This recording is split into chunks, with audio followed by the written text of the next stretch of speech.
ఊరూరుకు 50 ఇండ్లు 300 200 ఇండ్లు వచ్చిండు. ఆయన ఉన్నప్పుడు డబుల్ బెడ్రూమ్ ఉన్నాయి, యాడే ఉన్నాయి.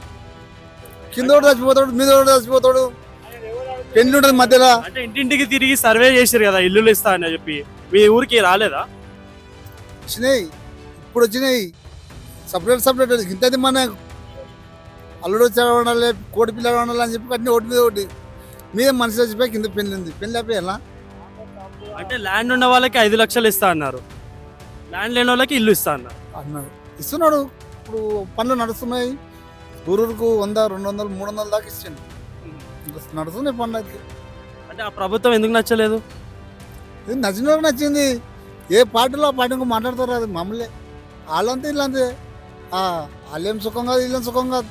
అంటే ఇది బీఆర్ఎస్ ప్రభుత్వం ఇంకా కాంగ్రెస్ ప్రభుత్వం ఇంకా ఏమిట్లే ఇప్పుడు షేర్ అన్న కూడా ధరలే, ఆయన చేయి తిరగలేదు, చేస్తలేడు.